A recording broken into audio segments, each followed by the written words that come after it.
I never thought a single look could change everything. You hear that kind of thing in movies? Or maybe from people who romanticize their past to make the loneliness sting less? But what happened that night was real.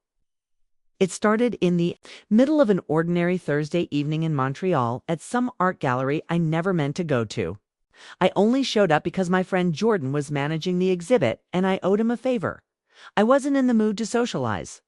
I hadn't been in months. Since my last breakup, I'd been coasting hookups without connection, parties without purpose, days blending into nights where I stared at the ceiling wondering if I'd just grown numb to wanting anything deeper. I was tired of pretending I was fine. I was tired, period. And then I saw her. She was standing across the room like she didn't belong there. And yet somehow she was the centerpiece. Her presence stole the air out of the room without trying. She wasn't loud or dressed to be noticed. That's what made her stand out. She had this quiet intensity. It's like the kind of person who feels everything too much and hides it behind long lashes and a half glass of wine. Her hair was this thick, dark curtain that curled around her face in soft waves.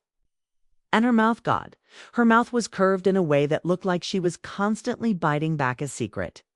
And then she looked at me, just for a second. But that second cracked something wide open in my chest. Her eyes met mine like we already knew each other, like we were mid-conversation in a dream I couldn't remember. And I swear to you, the world went blurry around her. I forgot the music playing, the people laughing, the wine glass in my hand. All I saw was her. And I knew, somehow, that she felt it too. I didn't even think about what I was doing. I just started moving toward her, trying not to rush, trying to act like I was just browsing. But every step felt like gravity pulling me in her direction. I stopped beside her, pretending to look at the abstract mess of red and gold behind her. But all I could focus on was her profile. She turned her head slowly, like she'd been expecting me. "Beautiful chaos," I said, nodding toward the painting. She raised an eyebrow, her lips twitching. "You talking about the art or the crowd?" Her voice was warm and low, with just a hint of sarcasm, and it hit me like a body temperature drop. I wanted to hear more. I wanted to drown. "In it, maybe both," I replied. Her smile widened, and she held my gaze a beat longer than necessary. I felt that smile in places I hadn't felt anything in a long time. Her name was Ava. She was from Toronto, had just moved to Montreal for a fresh start graphic design, freelance, worked from cafes, and liked to people watch. We found a quiet corner near a sculpture that looked like bent metal and broken dreams, and we talked for what felt like hours, though it couldn't have been more than 45 minutes. We didn't dive into deep life stories, not yet. But it was easy to. Easy. There was a rhythm to our words that didn't need effort. She laughed with her whole face, but when she was listening, she tilted her head like she wanted to memorize every word. Her attention felt like sunlight, and I hadn't felt warm in months. The tension between us wasn't even subtle, it hummed. Beneath every glance, every almost touch, every shared silence. But we didn't act on it, not that night. The closest we came was when she passed me her phone to type in my number, and our fingers brushed. It was such a small thing, but the way it jolted through me made me want to pull her into the alley outside and taste her mouth against brick and rain. But I didn't. I couldn't. Not yet. When the night wound down, people started slipping out. Into the cold, laughing and zipping up jackets. She looked at me, then glanced toward the door. "I should go," she said softly. I nodded, not trusting my voice. "Will you text me?" she asked, already knowing I would. "I will," I said. "I promise." And for the first time in forever, I meant it. She hesitated like she wanted to kiss me, but we both knew it wasn't time. It was too soon and yet too charged to ignore. So she just smiled, whispered good night, and turned to leave. I watched her walk away, half tempted to follow, to risk everything just to feel her skin beneath my hands. But I didn't. I stood there, heart racing, chest aching in this strange, hopeful way I didn't recognize. One look across the room and I knew she felt it too. I just didn't know yet how much it would cost us. Asterisk, it started with a text simple. Short, but it landed like a punch to the chest. Still thinking about that painting. Or maybe just you. It was Ava. She sent it the morning after the gallery. And I swear my heart didn't beat right for a solid 5 minutes. I didn't realize how tightly I'd been holding on to the hope that she'd reach out until she did. My hands trembled when I typed back something casual. It's too casual. Funny, I can't remember a single painting from last night. Just your smile. Her reply came fast, like she'd been waiting. We texted the whole day, and the next, and every day after that. We didn't waste time with small talk, it was real from the beginning. Things like, what scares you? When did you stop believing in love? Do you think people can ruin each other without meaning to? She asked me things no one ever bothered to ask. And I answered. God help me. I answered everything because I wanted her to know me. The real me. The one who'd been burned and bitter and messy and lost. I wanted to lay it all bare, not to scare her off, but to see if she'd stay. And she did. For a while. At least when we finally saw each other again 3 nights after the gallery, we met at a quiet wine bar near the plateau. She wore this soft gray sweater that clung to her like a secret, and jeans that hugged her hips in a way that made it hard to look anywhere else. But what floored me was the look in her eyes when she saw me. It wasn't lust, not just that. It was recognition. Like she'd been holding her breath since the last time and could finally exhale. I felt it too. We didn't even sit for long. One glass and our knees were touching, and her fingers brushed mine, tentative at first, then certain. I asked if she wanted to come back to my place, and her smile was the only answer I needed. The ride home was a blur of anticipation, my heart a riot in my chest, my mind racing with every unspoken want. But the moment the door clicked shut behind us, there was no more hesitation, no more space between us. She pressed her mouth to mine like she'd been waiting her whole life to do it. Her kiss was hungry, honest, trembling. My hands moved too. Her waist, then her back. Then tangled in her hair like I was afraid she'd disappear if I let go. Clothes came off in a trail from the front door to the bed. It wasn't rushed, but it wasn't gentle either. It was urgent. We needed to feel each other, to claim each other, to bury ourselves in skin and sound and sensation. Her skin was warm, impossibly soft, and the little noises she made when I touched her drove me mad. She whispered my name like a confession, like a prayer, like a warning. And when I finally slipped inside her, it was more than sex. It felt like coming home to a place I didn't know I'd been missing. We moved together like we were made for it, like our bodies had been waiting for this moment since the beginning. It was messy and breathless and real. After, she curled into my chest like she belonged there. And I wrapped my arms around her like I'd never let her go. We stayed like that for hours, tracing skin, laughing softly, kissing without urgency. She told me about her last relationship.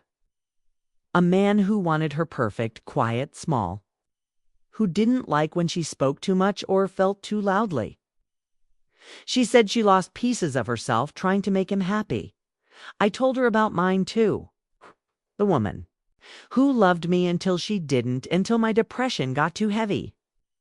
Until my silence became a burden, she stopped trying to understand. Ava listened without flinching, and I did the same for her. It was one of those nights, even in the moment, will never leave you. One of those rare, beautiful collisions where two broken people see each other fully and choose to stay. Or at least, that's what I thought it was. I didn't sleep much that night. Not because I was anxious, because I didn't want to miss a second. I watched the way her body rose and fell with each breath, the way her lips parted in sleep, the small twitch of her fingers as she dreamed. And I thought, this could be it. This might actually be the thing. I'd been sleepwalking through my own life for so long, I forgot what it felt like to want. But with her next to me, naked and tangled in my sheets, I wanted everything. Mornings, her messy moods. Her worst days and her hungover Sundays. I wanted to be the one who made her feel safe, who helped her believe in something again. I just didn't know yet. Neither of us knew how complicated it was all going to get, how deep it would go, how hard we'd fall, and how much it would eventually hurt. It's strange how quickly magic becomes routine. One day you're breathless, wrapped up in the thrill of something new, and then suddenly you're arguing over what to eat or why they didn't text back fast enough. With Ava, the fall was so fast, so consuming, I didn't even see the warning signs for what they were. At first, everything felt like fire, her touch, her voice, even our silences. We couldn't keep our hands off each other. Every night we spent together felt like a stolen secret from the rest of the world, and I was drunk on eye toner. But slowly, quietly, something shifted. Not all at once. It's little things like the way she stopped asking me how I slept, or how she'd zone out mid-conversation, phone glowing in her hand, thumb hovering like she was waiting for someone else to message her. I tried not to notice, or maybe I just didn't want to believe it. I told myself we were both just tired, busy, adjusting. But deep down, I could feel if the thing between us wasn't expanding anymore. It was tightening, closing in. One night we were lying in bed and I reached for her. Not for sex, just to hold her. She flinched. It was so small, so quick, I might have missed it if I wasn't already tuned into every subtle change. I asked her if something was wrong. She said no, of course not, and gave me a tired smile that didn't reach her eyes. I didn't push. Maybe I should have. But I was scared. Scared of ruining something that already felt fragile. Started overcompensating, sending her good morning texts before she woke up. Booking us spontaneous dinners, trying to be more exciting, more romantic, more whatever she needed. But that only seemed to make her pull away faster. She started canceling plans. Not all the time, just enough that I noticed the pattern. She'd say she was swamped with work or not feeling great. I believed her, or at least I wanted to. I told myself we all go through phases. That intensity this strong can't burn forever, has to cool down into something steadier. But the truth was, I missed her even when she was right next to me one Sunday. She stayed over, but spent the entire morning scrolling through her phone, barely speaking. I was making coffee, trying to act normal when I finally asked, "Are we okay?" She looked up, and for a split second, something flickered in her eyes' relief. Maybe, or guilt. Then she said, "Yeah, of course, just tired." I nodded, but my stomach sank. That's the thing about people who've been hurt. You don't trust words anymore. You trust the spaces between them. I and hers were starting to stretch wider and wider. I started noticing she never left her phone unattended around me anymore. She used to set it down face up, but now it was always face down or tucked in her bag. Once I went to grab her charger from her purse when my phone was dead, and she practically lunged across the room to stop me. "Just ask me next time." "Okay," she snapped, and then quickly softened it with, "Sorry, I'm just overwhelmed." I didn't say anything, but my heart was racing. I knew what that kind of secrecy meant. I'd seen it before. I just didn't want to admit it. That night, after she left, I sat on my couch in the dark for over an hour, trying to breathe through the panic building in my chest. I kept thinking back to the beginning, how she looked at me across that gallery, how it felt like destiny. And now, here we were, not even 2 months later, tiptoeing around each other like strangers, afraid to speak first. I knew something was wrong, but I didn't want to lose her. I was already so far in, so deep, it scared me. I'd given her parts of myself no one else had ever seen, and the thought of her walking away felt like a slow kind of drowning. So I told myself to be patient, that love was work, that maybe she was just scared too. But the truth was louder in the quiet moments. In the way she avoided eye contact when she said goodbye. In the nights she stopped staying over. In the way her scent faded from my sheets quicker than it used to. And still I clung to hope like a fool. Because that first night she looked at me like she knew me, like she chose me. And I couldn't let go of that. Not yet. The worst part wasn't even the fear of losing her, was the doubt creeping in, whispering that maybe I'd imagined it all. Maybe she never felt it as deeply as I did. Maybe I'd projected all this meaning onto something that was just temporary for her. That thought wrecked me, because I wasn't playing games. I wasn't pretending. Ava was it for me, or at least I wanted her to be. I didn't know how to fall halfway. I never had. And now I was terrified I was about to be left bleeding in the space she used to fill. All I wanted was a sign, something to hold on to. But what I didn't know then was that the truth was already unraveling around me, on that what I'd feared most wasn't just in my head. It was already happening. I just hadn't caught her yet. Asterisk, I wasn't looking for proof. I swear to God. I wasn't. I wanted so badly to believe her that I ignored every gut feeling, every off glance, every missed call that ended with, "Sorry, I fell asleep." But the truth has a cruel way of clawing its way to the surface, especially when you're trying your hardest not to see it. That night, she left her laptop open on my kitchen counter. It's just a browser window, nothing big, nothing dramatic. I was walking past, half distracted, when I saw my own name in the middle of a message thread. Not a text on Instagram DM. My stomach clenched. I don't even know why I clicked. Some twisted mix of instinct and dread, I guess. And there it was. A conversation between Ava and some guy named Ryan. I didn't know who he was, but the way she messaged him, the way she laughed in those tiny typed lines, the inside jokes, the late night time stomps, it all told a story. One she never shared with me. It wasn't just casual flirting. It was emotional. It's worse than sex in some ways. There was a familiarity in their banter, a comfort. They talked like they had history. Kay. And the moment I saw the message that said, "I wish I could have seen you this weekend. I needed your arms more than anything," my world cracked open. I didn't want to keep reading, but I did. Couldn't stop myself. Kai scrolled back weeks I'd spent kissing her, holding her, making plans for the future. Okay? There she was, pouring parts of herself into someone else, sharing secrets I thought were mine. I remember gripping the edge of the counter so hard my knuckles went white. My chest felt like it was caving in, like I couldn't get air. It wasn't even about jealousy. It was betrayal. I'd opened myself to her, let her see the soft, vulnerable places I'd hidden for years, and she handed pieces of herself to someone else behind my back. She came home an hour later, humming to herself, keys jingling like nothing was wrong. She didn't notice the laptop at first. She walked over, leaned in to kiss my cheek, and paused. My face must have given me away. "What happened?" she asked, setting her purse down slowly. I looked at her, really looked, and I saw it. The guilt buried behind her perfect calm. I didn't scream, didn't throw things. I just said one sentence. "Who the fuck is Ryan?" Her eyes widened for a split second before she masked it with a quiet, practiced exhale. "He's a friend. The kind of lie you can taste before the words even land." I stepped back. "Don't do that. Don't insult me." I saw the messages. Silence, heavy. Drowning, she looked away, brushing her hair behind her ear like that simple motion could organize her chaos. "It's not what you think."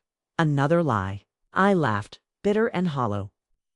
"That line only works in movies, Ava. Don't you dare stand there and lie to my face when you've been giving him pieces of you that I begged for." I was shaking. Rage, hurt, and this unbelievable sadness that settled deep in my bones. She finally spoke, her voice barely above a whisper. "It started before you, before the gallery. He's someone I used to love. I thought we were done. But then things with you got serious, and I panicked." I stared at her like she was a stranger. "Oh, so instead of ending it clean, you kept us both, just in case." She flinched like I slapped her. "I didn't mean to hurt you," she said. And somehow that made it worse. I didn't know what to do. Part of me wanted to throw her out right then and there. But another part, the more pathetic, lovesick part, just wanted to understand. I kept thinking maybe if she explained it right, maybe if I could just see it from her side, I wouldn't feel so goddamn broken. I asked the question I hated myself for needing to ask. Did you sleep with him? Her silence was answer enough. My chest went cold. All the warmth, all the intimacy we'd shared suddenly, it felt like a lie. Like every kiss had a shadow behind it I never saw. She stepped toward me, tears in her eyes, but I stepped back. Don't, I said, voice cracking. Please, just don't touch me right now. I felt like I was falling out of my own body. Like the room had tilted and I couldn't find my footing. She stood there, eyes glassy, and I could tell she wanted to say something, some final explanation that might soften the blow. But I didn't want softness. I wanted truth, raw, ugly, real. And she had chances to give me that. She chose not to. That night, after she left, I sat on the floor of my living room for what felt like hours. I didn't cry. I didn't scream. I just stared at the space she used to occupy, trying to understand how something that felt so sacred could unravel so fast. I kept hearing her voice in my head, laughing, whispering, moaning my demand. All of it felt tainted now, ruined. I wasn't just mourning her, I was mourning us. The version of us that I thought was real. The version I believed in. I didn't know if I could forgive her. I didn't know if I even wanted to. But I knew one thing with terrifying clarity. No matter how hard you try to hold on to someone, you can't stop them from breaking you if they're not holding you. Back asterisk, they never tell you how loud the silence is after someone you love walks out. How it hums in your walls, in your chest, in your bed at 3 a.m., like a sound only your grief can hear. The night Ava left, I didn't sleep. I didn't even move. I just lay there on the edge of the mattress, staring at the ceiling, tracing over every memory like it might somehow change the ending. There were moments, horrible, embarrassing moments when I almost texted her, just to ask if she was okay. Just to hear her lie to me again, if it meant I wouldn't feel so alone. But I didn't. I didn't because I knew I'd hate myself. In the morning, I knew that forgiveness, when handed out too early, feels like permission to do it again. And I'd done that before. I'd played that role. The forgiving one. The understanding one. It's the one who swallowed betrayal like it was just a bitter pill instead of a bullet. Not this time. She didn't just cheat on me, she chose to betray. Every soft part of me I gave her, and the most infuriating part, I still missed her. God, I missed her. The days that followed were a fog I moved through on autopilot. I went to work, I nodded through conversations, I ate just enough not to pass out. But I wasn't really there. By the time my phone buzzed, my stomach dropped. I told myself I wouldn't read anything she sent, that I wouldn't even want her. Words, but I did. I wanted her to fight for me. I wanted her to be sorry in a way that actually meant something. But the message that finally came 3 days later was clinical, cold. I'm sorry, I never meant to hurt you. You deserve better. I hope someday you can forgive me. That was it. No explanation, no real regret. Just a neat little period at the end of our mess. It was like she handed me my own heart back in a Ziploc bag and told me to deal with it. I stared at the screen for so long my eyes burned. And then I deleted her number, blocked her on everything. I had to, 'cause every time I saw her name, it pulled me back into a storm I barely crawled out of. I needed space. I needed to breathe without her name choking me. But healing is never as simple as cutting someone off. My body still remembered her. My apartment still smelled faintly of her perfume. My playlists still had songs she introduced me to. It's wild how much of your life someone can take over without you even noticing until they're gone. Weekend without her, I cleaned everything, scrubbed the countertops, washed the sheets 3 times, threw away the toothbrush she left. I even took down the Polaroid of us on the fridge. The one where she's laughing so hard her eyes are closed. I couldn't look at it anymore. I hated that I still loved the sound of her laugh. I hated that I'd memorized the feel of her hand. In mine, I hated that despite everything, I still wanted to tell her things, small things, stupid things. It's like how the lilacs on our street had finally bloomed. It's like how I'd found the perfect cinnamon roll from a bakery she'd have loved. But I said nothing, swallowed it all, because I knew I had to start grieving her absence instead of clinging to her ghost. People think heartbreak is loud screaming, crying, breaking plates. But mine was quiet. I didn't cry the way I thought I would. Instead, I just felt hollow, like someone had scooped out my insides and left me watching my life from the outside. I started walking a lot. No destination, just long, aimless routes through the city.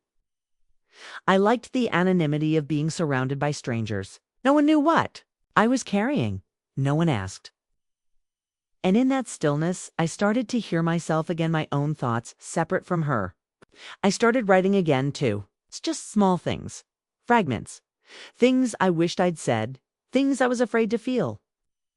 I didn't write for closure. I don't even believe in that word anymore. I wrote because something inside me needed to make sense of what happened, needed to give the pain a shape so I could stop letting it consume me in formless waves. Some nights I'd reread old messages, old photos, and let myself cry. Not because I wanted her back, but because I had to mourn. The version of her I loved. The one who smiled across a gallery room like she saw my soul. The one who whispered, "Stay in the dark," like she meant it.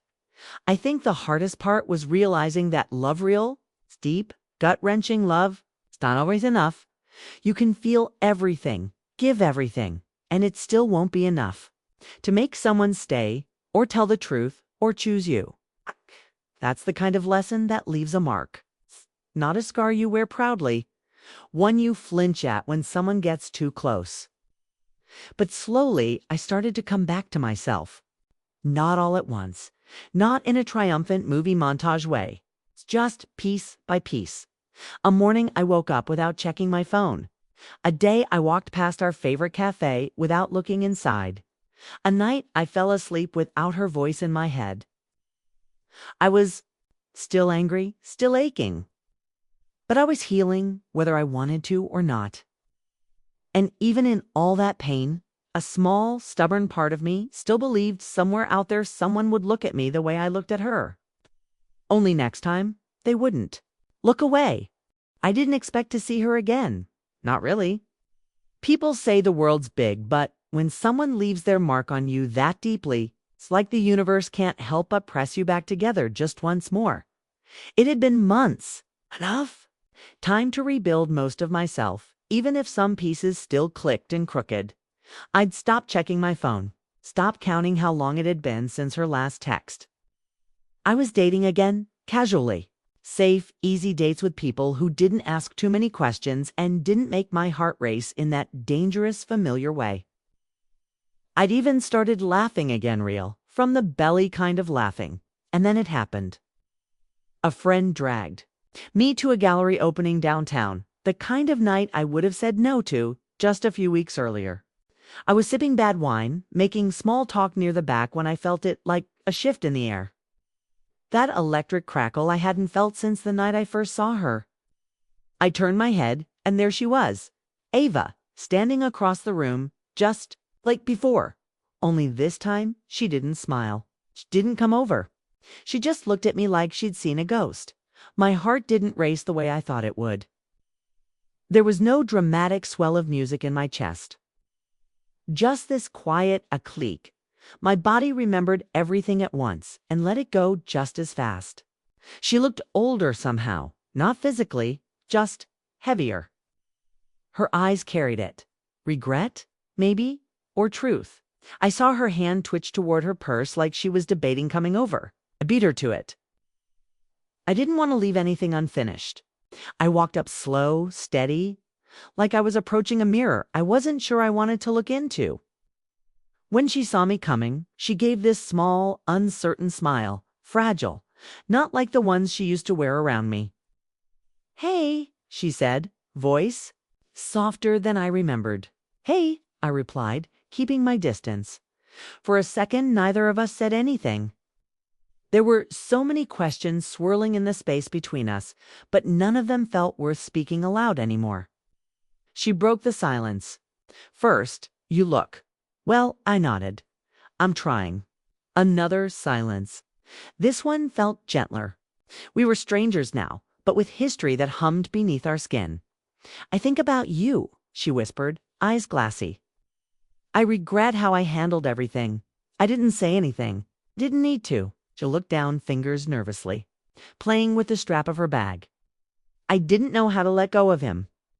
But I should have known not to hold on to you if I wasn't whole. I was selfish. I confused comfort with love. Her voice broke a little, and I could feel her meaning. Every word. It didn't make it better, but it made it real. I nodded, slow. I loved you. For real? I said. She blinked fast, like the truth stung. I know, she said. I felt it. I just couldn't match it the way you deserved. And that was the thing, right there, the core of it. She knew. Maybe she always did, and maybe I knew too. But I wanted to believe that love alone was enough. That if I gave enough, waited enough, felt enough, it would all balance out. But it never did. Are you happy now? I asked, voice low. Her eyes darted for a second before she said, I'm getting there. I'm trying to be honest, even when it's hard. I smiled genuinely this time. That's all any of us can do. We stood there for another moment, just existing in the echo of what we used to be. Then I said it soft but certain. I forgive you. Her eyes filled instantly, and for the first time I saw her walls truly crumble. Not for manipulation, not for pity, just raw human truth. She nodded, wiping at her cheek, and whispered, Thank you. And just like that, it was done. Not erased, not forgotten, but closed. A scar, not an open wound. We didn't hug. We didn't exchange numbers.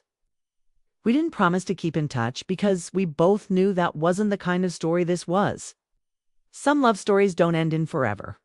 Some end with a look across a room, a few quiet words. And the kind of peace that comes only after you've survived something that nearly broke you. I left the gallery alone that night. The air was warm and the city lights didn't feel so harsh anymore.